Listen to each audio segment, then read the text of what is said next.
Praise the lord. ప్రభు అయిన యేసుక్రీస్తు నామములో వందనములు. ఆది కాండము 8వ భాగమును బోధించుకునే విధముగా ఈరోజు మనము సిద్ధపడి ఉన్నాము. ప్రతి ఒక్కరము కూడా ఆది కాండము 8వ భాగము బోధించుకునేదానికి ప్రతి ఒక్కరు కూడా త్వరపడాల్సిందిగా పరిశుద్ధ గ్రంథమును మీ దగ్గర ఎంచుకొని ఉండండి. ఆది కాండము 9వ అధ్యాయము 1వ వచనం నుంచి 29వ వచనం వరకు ధ్యానించుకుందాం.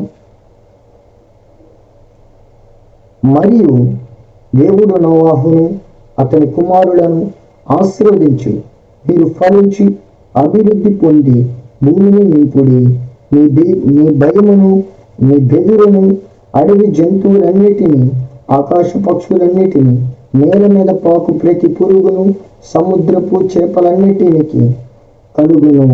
అవి మీ చేతికి అప్పగింపబడి ఉన్నవి. Praise the lord. ప్రియమైన దేవుని బిడ్డలారా, ఈరోజు దేవుడు ఏమంటున్నాడంటే వాటన్నిటిని అలా ఈ సృష్టిని అన్నిటినీ మొదటిగా ఆదాముకు ఇచ్చి ఉన్నాడు.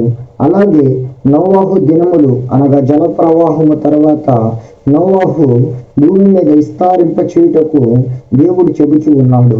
నోవాహు ఈ భూమి మీద ఉండే పక్షులు కావచ్చు, జంతువులు కావచ్చు, సముద్రపు చేపలు కావచ్చు, భూమి మీద పాకే పురుగులు కావచ్చు, ప్రతి ఒక్కటి కూడా నీ చేతికి అప్పగిస్తూ ఉన్నాను, నీ చేతికి ఇస్తూ ఉన్నాను అని యెహోవా దేవుడు ఈ నోవాహుతో మాట్లాడుతూ ఉన్నాడు. మరి కొంత ముందుకి ధ్యానించుకుందాం.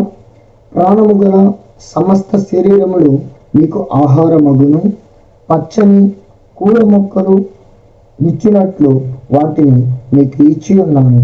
అయినను మాంసమును దాని రక్తముతో మీరు తినకూడదు, రక్తమే దాని ప్రాణము. Praise the lord. దేవుడు అంటున్నాడు నోవాహుతో, ప్రాణము గల సమస్త శరీరములు మీకు ఆహారముగా ఉన్నవి, అయినను పచ్చని చెట్ల నుంచి వచ్చిన ఫలములు కావచ్చు, ఆకులు కావచ్చు, కూరగాయలు కావచ్చు, ఇవన్నీ కూడా మీకు ఆహారం అవుతాయి. అయితే ప్రతి జీవికి ప్రాణము ఏంటి అంటే దాని యొక్క రక్తము కనుక మీరు దాన్ని చంపి తినకూడదు. రక్తం ఉన్న జీవిని మీరు తినకూడదు, మాంసాహారము తినకూడదు అని నోవాహుతో తండ్రి అయిన యెహోవా దేవుడు చెబుతూ ఉన్నాడు. మరియు నీకు ప్రాణమైన నీ రక్తమును గురించి విచారణ చేయుదును, దాని గురించి ప్రతి జంతువులను నరులను విచారణ చేయుదును. Praise the lord. మాంసము తెలియక మనము ఎంతోమంది మూగ జంతువులను చంపి భుజిస్తూ ఉన్నాం. అదే దేవుడు అంటున్నాడు ఇక్కడ, నీ రక్తము గురించి విచారణ చేస్తాను, దాని గురించి ప్రతి నరుని విచారణ చేయుదును, ప్రతి నరుని ప్రాణము గురించి వారి సహోదరుని విచారణ చేయుదును అని దేవుడు చెబుతూ ఉన్నాడు. Praise the lord. అయితే ఇక్కడ 6వ వచనం చదువుకుందాం. నరుని రక్తము చిందించి వాని రక్తము నరుల వలనే చిందింపబడును. ఏలయనగా దేవుడు తన స్వరూపమందు నరుని చేసెను. Praise the lord. ఇక్కడ అంటున్నాడు దేవుడు, నా వలన రక్తము చిందింపబడదు గాని ప్రతి నరుడు వలన నరునికి రక్తము చిందించబడుతుంది. అంటే ఇద్దరు వ్యక్తుల మధ్య ఘర్షణ వలన రక్తము చిందించబడుతుంది. ఎందుకంటే దేవుడు నరులను ఆయన స్వరూపము చొప్పున, ఆయన పోలిక చొప్పున చేసుకొని ఉన్నాడు. Praise the lord. మీరు ఫలించి అభివృద్ధి నొందడి, మీరు భూమి మీద సమృద్ధిగా సంతానము కని విస్తరించుడని వారితో చెప్పాను. Praise the lord. అయితే దేవుడు చెబుతూ ఉన్నాడు ఇక్కడ నోవాహుతో, మీరు ఫలించి అభివృద్ధి పొంది ఈ భూమి మీద సంతానముగా కని విస్తరింప చేయబడును.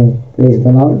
ఆ దినముల్లో దేవుడు చేసిన కార్యములు, మేలులు, ఒక వంశాన్ని అభివృద్ధి చేయడం, ఒక వంశానికి సంతానం ఇవ్వడం, వంశములు అభివృద్ధి చేయడం, జనాన్ని విస్తరింప చేయడం దేవుని యొక్క ప్రణాళిక.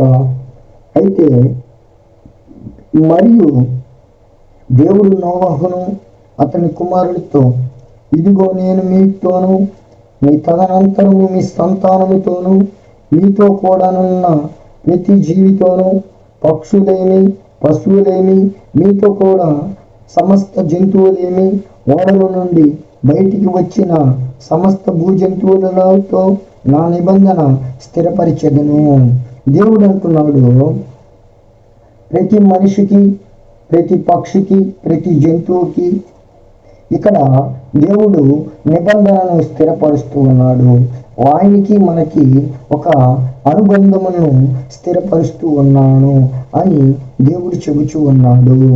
దేవుడు నోవహుతో మాట్లాడుతూ ఉన్నాడు, నేను మీతో నా నిబంధనను స్థిరపరిచెదను, సమస్త శరీర ప్రవాహ జలముల వలన ఇకను లయపరచబడరు, మీరు భూమిని నాశనము చేయుటకు ఇకను జల ప్రవాహము కలుగుదని పలికెను. అయితే నోవహుతో అంటున్నాడు దేవుడు, నేను నీతో నిబంధనను స్థిరపరుస్తున్నాను, సమస్త శరీరుడు ప్రవాహ జలములు ఇక ముందు ఎప్పుడు కూడా ఈ విధముగా నేను భూమి మీదకి రప్పించును, ఈ విధముగా భూమిని నాశనము చేయను, ఈ విధముగా ఇంత భయంకరమైన నష్టమును నేను చేయను అని నోవహుతో పలుకుతూ ఉన్నాడు. అయితే మరియు దేవుడు నాకును నీకును నీతో కూడా ఉన్న సమస్త జీవరాశుల మధ్య నేను తరతరములకు ఏర్పరచుచున్న నిబంధనకు గుర్తు ఇదే. అయితే ఇక్కడ దేవుడు నోవహుతో ఏమి చెబుతున్నాడంటే, నోవహు, ఈ జల ప్రవాహం ఇక మీద రానివ్వకుండా నేను నీకు మాట ఇస్తున్నాను, నీకు ఒక నిబంధన చేస్తూ ఉన్నాను, నీతో పాటు ఈ భూమి మీద ఉండి ప్రతి జంతువుకును పక్షికిని అలాగే సమస్త శరీరులకును నేను మాట ఇస్తున్నాను, దానికి గుర్తు ఇదిగో ఈ విధముగా ఉంటుందని తండ్రి అయిన యెహోవా దేవుడు చెబుతూ ఉన్నాడు. ఏమని చెబుతూ ఉన్నాడంటే, మేఘములలో నా ధనుస్సును ఉంచి తిని అది నాకును భూమికిని మధ్య నిబంధన గుర్తుగా ఉండెను. అయితే ఇక్కడ అంటున్నాడు దేవుడు, మేఘములలో ధనుస్సును ఉంచాను, అది మేఘముకును భూమికి నాకును మధ్యలో నిబంధనగా గుర్తుగా ఉంది.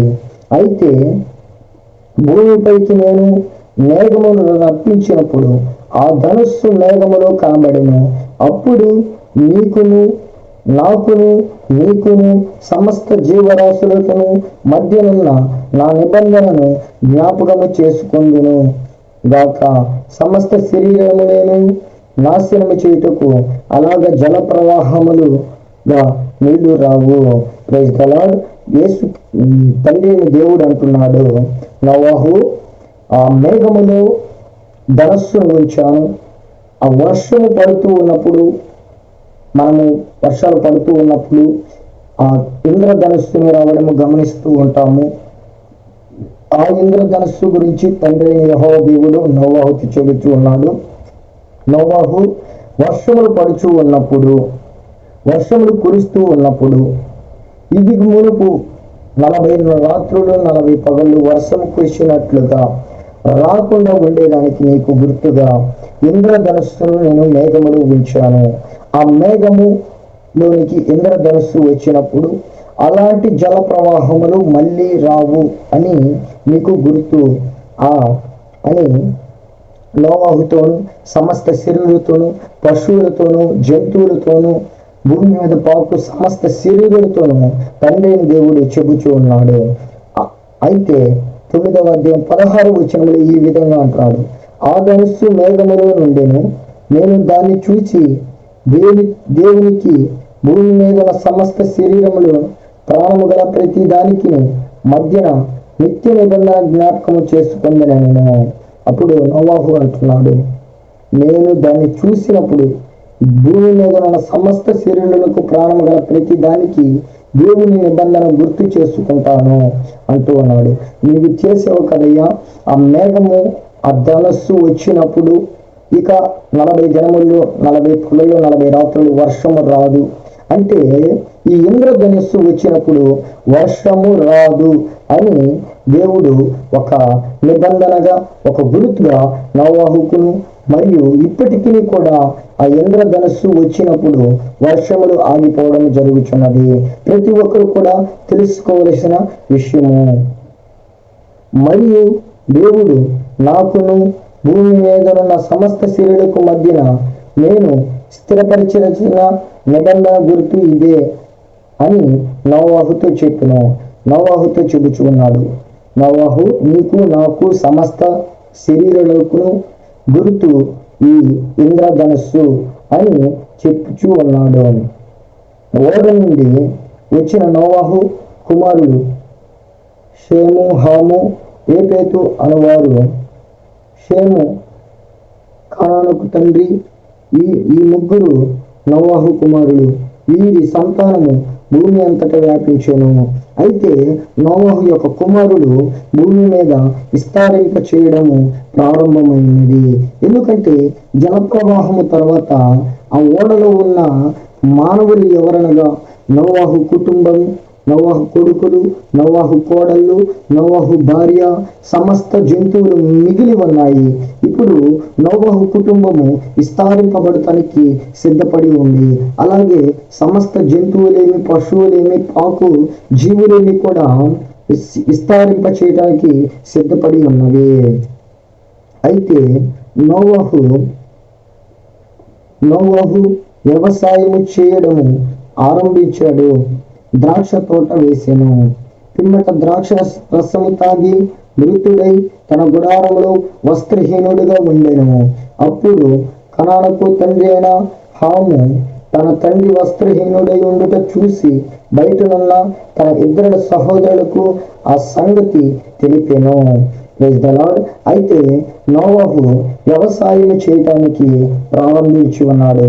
ఆయన ఒక ద్రాక్ష తోట వేసి ఆ ద్రాక్ష తోట నుండి వచ్చిన రసమును తాగి ఆయన మృతుడై వస్త్రహీనుడిగా ఉన్నప్పుడు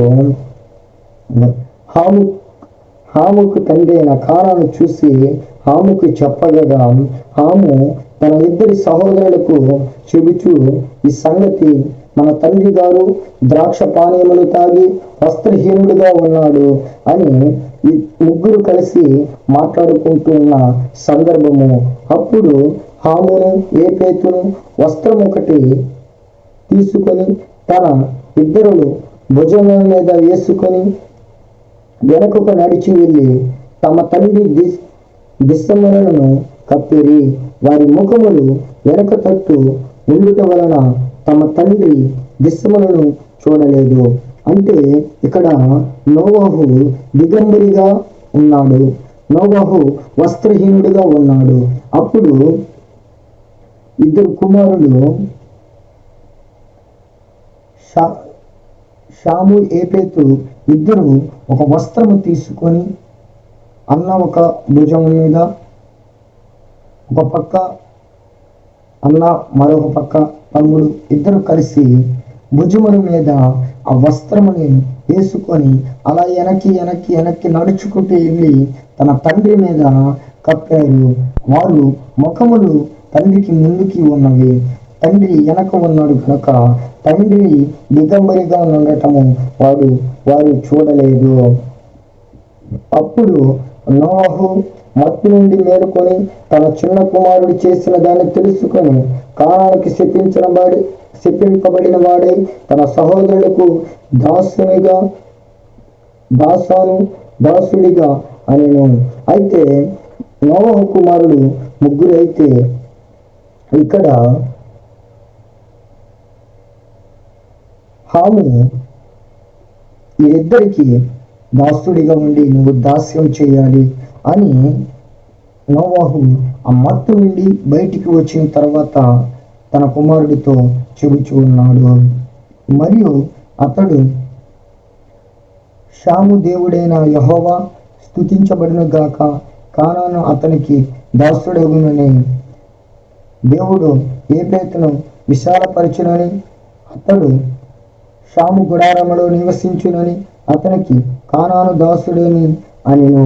అయితే ఇక్కడ నోవహు ఏమి చేస్తూ ఉన్నాడంటే దీవిస్తూ ఉన్నాడు, ఆశీర్వదిస్తూ ఉన్నాడు.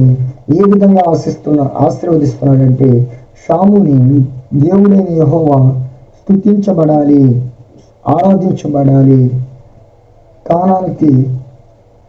కానాను అతనికి దాసుడవుతాడు. దేవుడు ఏబేతును విశాలపరచును, అంటే తన కుటుంబాన్ని విశాలపరుస్తాడు. అతడు హాము గుడారంలో నివసించును, కానాను అతనికి దాసుడిగా ఉండునని దేవుని వాక్యం సెలవిస్తుంది. ఆ జల ప్రవాహం గతించిన తరువాత నోవహు 350 ఏండ్లు బ్రతికిన దినములన్నీ 950 ఏండ్లు. అప్పుడు నోవహు మృతి పొందెను. Praise the lord.